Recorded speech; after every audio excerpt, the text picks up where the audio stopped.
man that created celebration in the hearts and minds and soul of America is here. Robert Cool Bell, how are you? I'm doing wonderful. How are you, Munson? You know, I'm thankful for all that you've given to the culture. That's how I am. I'm thankful to Hello. have a true brother You who got put cool frozen there. in the entire Huh? community. Can you hear me? Yeah, I can hear you. He's frozen right now, I think. He's there. You there? Yeah, I'm here. Okay. Yeah. So But for I don't everybody know who communication. Can you hear me, Munson? I can, you're coming through loud and Hello. clear. You're coming through loud and clear. Okay, you're kind of okay. Look like you were frozen there a minute. No, that's a long pause sometimes. Cool. That's a long pause. Uh, Uh, Are we live? we're live or recording? We're live? we're Okay. live, all the way live. Yeah, we're live. Okay. All right. Then. So let's celebrate legendary Robert Cool Bell. What made you choose Cool as a part of your name? Well, I try to make that a short story there, Munson. I was born in Youngstown, Ohio. I came to Jersey City in 1960, and I noticed that I was a young guy. Everybody had a kind of a nickname in the neighborhood. Now I was surrounded by Newark and New York, and I was trying to fit in, and I decided to come up with a nickname and called it Cool. Now, there was a guy in the neighborhood that also he was cool too, but he spelled his with C. So I switched it and I spelled mine with a K. And so I had to kind of learn the way a little bit in the streets, a little bit, trying to protect my family and my brothers. And uh, I went to a store and this young guy came up to me and took my quarter. My mother sent me out to get some Lucy bread. I don't know if you remember that. That's way back in the day in Jersey.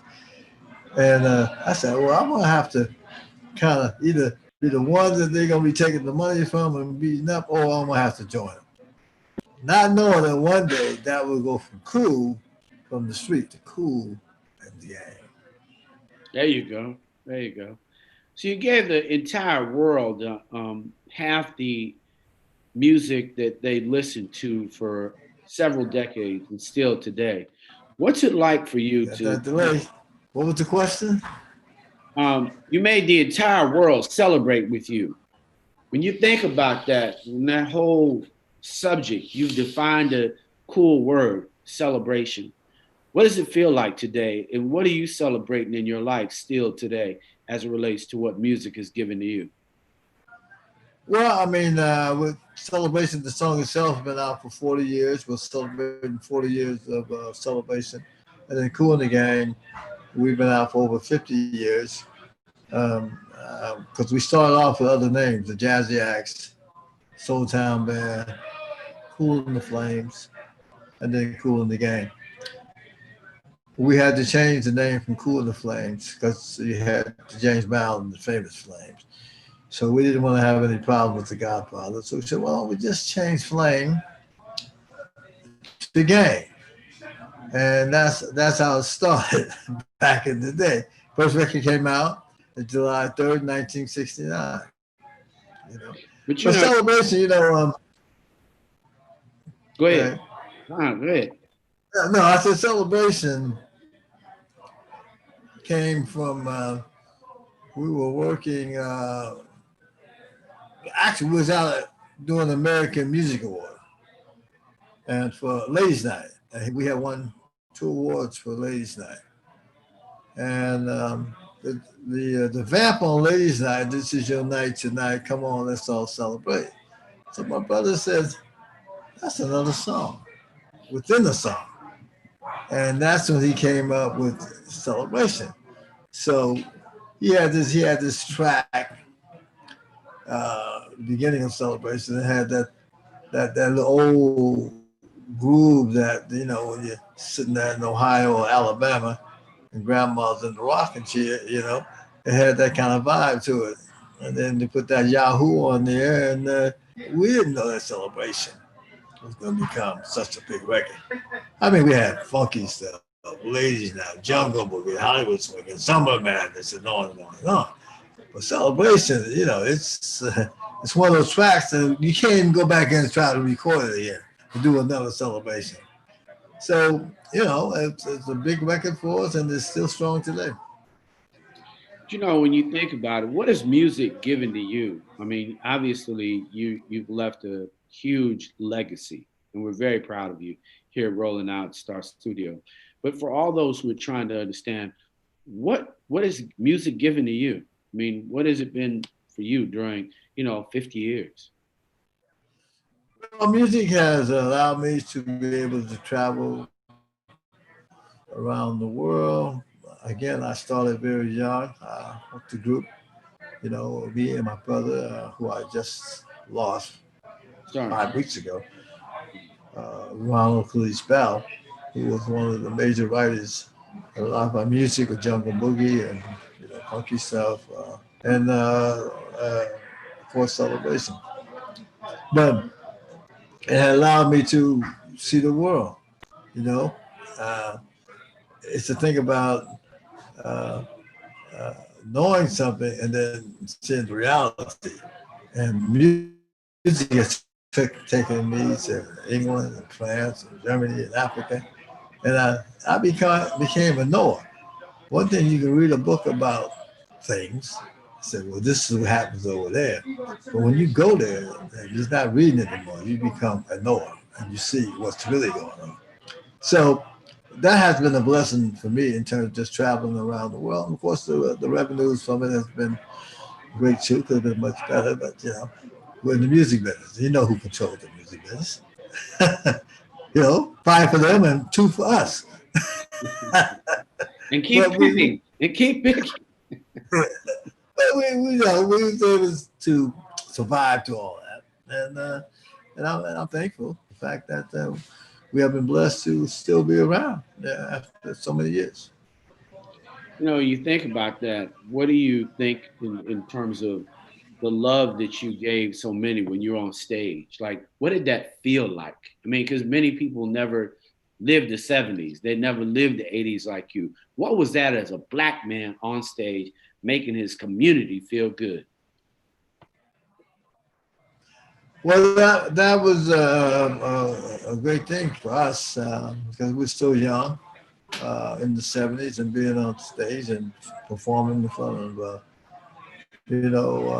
5,000, 10,000, 500. We do a nightclub, but it was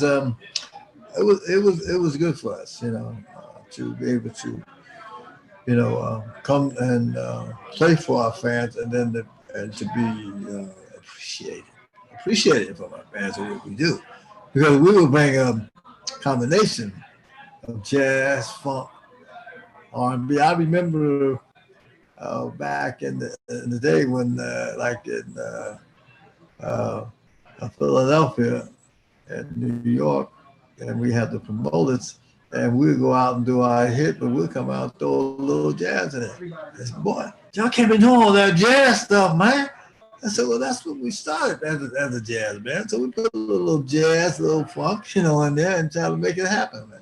Then, of course, when the 80s came and we got a lead singer, which you all know is James J.T. Taylor, we started coming up with other kind of records like Ladies Night and Cherish and Get Down on It. And, Ooh La La La. And this goes on and on. And so what they call that crossover. So, so we got fans from the 70s and fans from the 80s. But you had a whole group. I mean, it wasn't like a two-man, 4 people on stage. Come on, man. What did that feel like to know that you had, 10, 12 brothers on stage and your brother performing together, unison? That was a great feeling, because, I was blessed, and we were blessed to have a lot of talented musicians in the band, If we want to do a little jazz or a little bit of pop or whatever we did when JT joined the group. that allowed us to do that. And it took us around the world. We were doing over 100 shows a year. I mean, who would have thought that Kool and the Gang would open up for Van Halen? We did 48 shows with Van Halen. Of course, I just lost my brother 5 weeks ago, and then the great Eddie Van Halen, he passed as well. So I mean, we worked for Kid Rock, we did for Meatloaf, we did for Dire Straits, and we turn around, come back, and we do Gladys Knight, we do the Ozzy Brothers, we do the Gap Band. So it was a blessing to that we were able to mix it up like that. You know, when you think about the time that how music has changed, what does it feel like now for you when you see young musicians who don't have the discography? Because your discography is incredible. Well, I mean, again, like I said, we're thankful for that, and uh, a lot of the young groups, I guess they didn't have that, that background of being out there on the road, and traveling. I mean, we used to be on the bus with the OJs or the Delphonics, uh, 5 bands on the bus, and promoters like Dickie Diamond. But sometimes after the show, they'd be back there gambling, make sure you get your money. So, I mean, that was all part of the experience, man. And it was cool. We dealt with it, and we learned how to deal with it. But you work with new artists. I mean, what is it like pouring into a new artist now? Well, I mean, there's artists like when you say new artists like a Bruno Mars or a Or Condition, I your should son, say. or even like your son. When you think about that, when you think about what you're pouring into the next generation, even related to you. Well, I mean, my son, he's a DJ. Goes by the name of Prince Hakeem, and he kind of bring to me what the new school is doing versus the old school. So sometimes he tries to tell me what to do, and sometimes I tell him what has been done. So it's all good. I learned from my son and some of the young artists because I mean they have, like I mentioned, like Mint Condition and Mm. Bruno Mars and and there's a lot of other young bands out there. So we learn from each other. Right. And so when you think about business, you got a big sign behind you there with this champagne. How important is it to be in business and diversify as an artist? Well, I think it is. The whole champagne thing with me came a few years ago, and I was traveling over in Europe, and the promoter came up and said, "Listen, doing a champagne with the late Barry White, and also one of the Bee Gees, and we were in France at the time. We had about 10 shows in France, and they said, well, what do you think about doing the champagne and selling it at the concert?" I said, well, I don't know if I really want to do that because I don't think somebody want to come to a show and take a bottle of champagne home. They wanted to get a T-shirt and caps and stuff like that. I said, well, what I want to do, I want to go to retail. I want to see my champagne off the shelves. And that's when I came up with this concept and idea, Le Cool Champagne. And because it had like that French vibe, because we know Champagne is owned by the French, and up in the rims of Champagne country, they control it up there. So that's when I came up with the Cool Champagne, and it did. Um, so far, it's doing quite well so far. That sounds Am great. I still on? You are. You're here. Oh, my computer, this computer is just something different. Okay, but yeah, so that inspired me, and I wanted it to break out of Europe first, and then come to America. You know, and so far so good. We of course with COVID-19 and the whole pandemic situation right now. Everything has slowed up, but we're hoping that 2021 things to open up again, and we'll be out there, performing again. But right now, I'm here in the ATL. I've been here all week promoting the champagne, and hopefully things will move on because champagne business is a little different than the music business. Every state you have to get compliances. You know, when you have put a record was put out across the country. I mean, you gotta have your promo man go on there and take some coffee and some donuts to the program director or to the DJ and see if they'll play your record. But this is the different thing. But the blessing is, I guess, because I'm not on the road, and I don't know if we're gonna work till April of next year. We haven't worked since February, but has allowed me because I was doing over 100 shows a year. Has allowed me to now do what I'm doing now, promoting the champagne. That's real cool because when you think about being a living legend that you are, and I want to thank you because I'm not sure that we thank individuals like you who give us so much enough. But as a brother, what does it feel like? I mean, in your era, you got to see a black man be president. You've got a black woman being vice president. What does that feel like, given the time that you've been on Earth? Well, it feels great. I mean, you know, coming up out of the '60s and through the '70s and of course '80s and '90s. I mean, um, to see that happening, you know, it's a great feeling. You know, we have had songs like "Who's Gonna Take the Weight," you know, back in the '70s, and we was talking about the world today back then and the responsibilities of all this corruption going on in the world. You know, we said that one day or someday someone's going to come and want to know who's responsible for all of this. You know, we said it then, and everybody got a little trouble about that in terms of what are they talking about. But before my brother passed, which he passed about 5 weeks ago, he wrote a song called "Pursuit of Happiness," and he was talking about for the pursuit of happiness, which is part of the Constitution, and it's called "Pursuit of Happiness, World Peace." And we're going to release that in the next couple of weeks. And if you look at what's going on right now, this song is definitely into what's going on today. You know. So we'll see. 2020 is 2020, but 2021, maybe we can have some fun. Fun F-U-N and fun F-U-N-D. Maybe we can start working again. But this COVID thing is something else, man. But I've been able to deal with it because it allowed me to be home.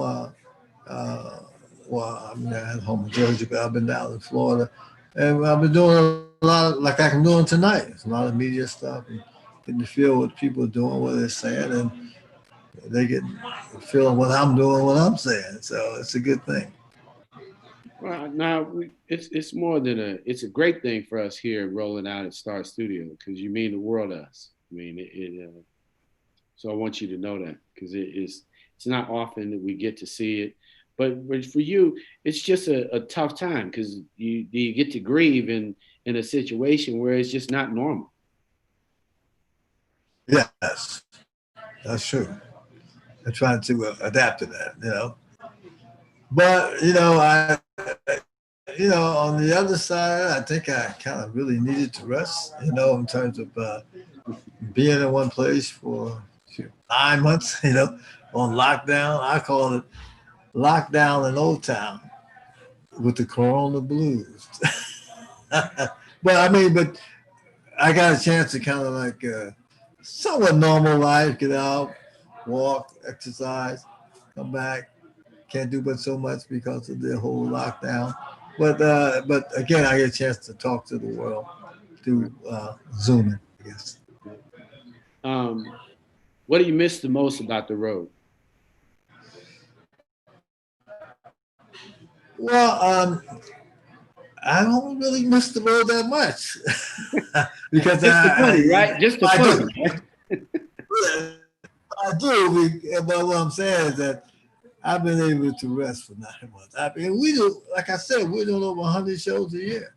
You know, but the road is the road. You know, I mean, you know, getting on plane, waking up at 2 o'clock in the morning, trying to make that flight at 7, and dealing with going through the airports and all that stuff. I mean, that's how it is now. In the old days, you know, you had the truck, the buses, the tour buses. And that was one thing.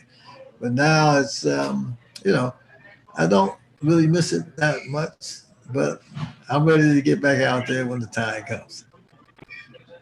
Yeah, no, it's definitely been a reset. I mean, I think for a lot of people, it's a great time. I'm glad to hear that you are resting because 100 shows is that's 2 shows a night every week during the year. That's tough. Okay, I didn't hear the whole question. What I was the said question? I said that's a tough life. Two shows, every week, and like you said, getting on. Yeah. So what have you learned about yourself that you didn't know after you really didn't stay on the road? What have you learned during this 9 months? Well, you know, the discipline in terms of being locked down and not being able to do what I've been doing for 50 years. You know, you have to kind of adapt to that, you know, that new lifestyle to some degree, you know. But I mean, so I learned that, you know, for me, you know, that you have to be able to adapt to changes, you know. As this is definitely going to change. Yeah, so you have to Let's be check out this strong. video. We had a video here that wants to see, so let's check out this video. Okay.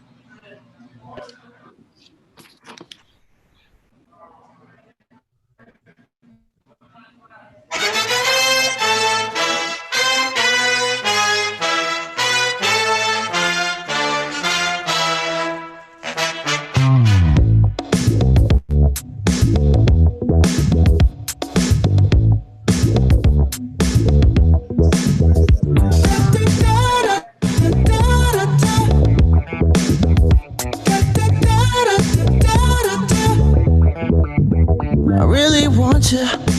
You look like a star. You must be famous. I need to know who you are.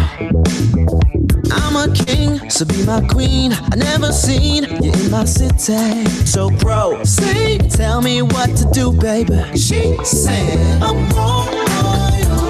She royal. So give me anything you want, baby. What you want? Oh, what you want, baby. She said it's royalty. Alright, baby. She top dollar. So I showed up and dropped the bills. Hey. Yeah. She R-O-Y-A-L-T-Y. She R-O-Y-A-L-T-Y. She royal. Am I? That was starring you. So again? I said that was starring you. Well, that was my, you know, that's my son, Prince Hakeem. He wrote the song about, you know, respecting women also after his mother passed. I know I lost my wife about a couple of years ago. And he was saying, you know, his mother was royalty. And women are royalty. You have to respect them because they're strong in terms of supporting us and what we do in life. Yeah. But yeah, he and another member of the Hooligan wrote that song. What's important? What are the elements that you like to have in your song and in your music? What are some of the key elements? Well, I mean, from the music side, you know, the drums, the bass guitar, and building the song itself, you know, and the horns and what they do, because we didn't have singers in the 70s. They came in the 80s. So like Jungle Boogie or Funky Step, some of those songs are all, you know, horn driven. And then we like to do party music, and then we like to do, you know, songs like Love and Understanding, or songs like Who's Gonna Take the Weight. We even have a song called John Coltrane that my brother wrote, you know. But most recently, I guess when you get a chance, play it, we have a small video on it, and it's you can download on YouTube, and that's world peace, and that's dealing with. It's almost like who's gonna take the weight again. You get a chance to download it and check it out. Check it out. And winning a Grammy, what was that like? Oh, that was great. I mean, we won the Grammy with on that Saturday Night Fever album, and that was with the Bee Gees, of course, and that was on there, and John Travolta. But that was great. I mean, we won many American Music Awards, but they won a Grammy. It was on another level. So we felt very good about that. So when you think about because the body of work is huge, the legend. What do you want them to say about you, Cool? I mean, have you been cool the whole ride? What do you want brothers to say when they think about Robert Cool Bell? Well, a survivor in terms of, like I said, my family left Youngstown, Ohio in 1960. Matter of fact, we have a vignette out now about the Cooling Gang story, working on a documentary. And of course, when my family left, all that we owned was in the back of a Bel Air station wagon because my mother's sister came out and said, "Wow, this family living like this." And my father was a boxer. Papa was a Rolling Stone. I mean, he was, but we didn't see that much of him. So we was able to come to Jersey and New York, and mother found a place for us in Jersey City. And we went on, and that's when we met some of the earlier members, and I was able to turn that lifestyle around to where we are at today. Matter of fact, it's going to be in the documentary Cool in the Game, what we kind of went through. And I mean, not only me, many families and many people have went through that. Look how many people are out of work today. What, over 1 million unemployed? So yeah, I guess you can say that you can't give up. Only the strong survive, and we haven't been able to do that because it's not always been the glamorous life what we went through. I'm gonna leave it at that because when you see the vignette and we go into the documentary, you see some of the things that we have to go through as a family. Going through hard times, and even as you go now, what did hard times give you? Not only survivor, but what else would you describe as it related to a spiritual life, as it relates to getting through hard times? Well, again, like I said, I mean, not to give up and try to stay strong and move on. Because I mean, even in the music business, you have your ups and downs. You get a good run, a couple of years, and then things get tough for you again. And then you have to deal with how the business was. Who's controlling it, of course, and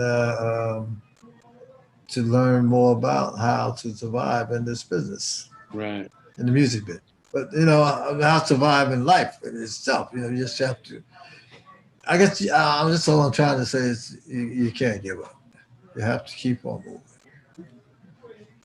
Well, don't want to take all your time because we want to make sure you come back again. But it's been great catching up with you. I can't wait till we can pop a bottle of champagne, cool with you. But stay definitely safe here in COVID. We're glad that you came to here on Legendary. But your humility is beautiful, and you're surviving at this moment is key. So keep up the great work. And we look forward to seeing you here now rolling out. Okay, well, that's a good title, Rolling Out. And It again, is. we thank all our fans here in the ATL and around the world for supporting Cool in the Gang for so many years. I mean, because you're constantly trying to move in deal with this industry. You know, I mean, right now, I mean, remember the days of the vinyl and the days of the cassettes and the days of the 8 track. Now you have streaming and all this other stuff going on. I mean, I'm old school, man. I said, whatever happened to those days? You know, I mean, I don't quite understand what's happening with this whole streaming thing, but the thing about it, I guess that the week is still work, and especially around the world, people still like to see a good band. We ain't coming with sampling and all that other stuff. We do what we do. So, and we're thankful for that. Yeah. All right, we'll see you soon. I know you're going to continue to stay strong and survive like you is, but I want to just congratulate you again on all that you give to the culture. You've been a phenomenal person for all of us here at Rolling Out. Peace. Robert Kubel, everybody, here on our studio. He is the man, a true survivor. For all you do, give him some streams. Make sure he makes your playlist and know that he's given us all treasures for all that he's done. So thank you very much, Robert Kubel. Thanks for having me. Thank you, brother. Peace. All right. Peace.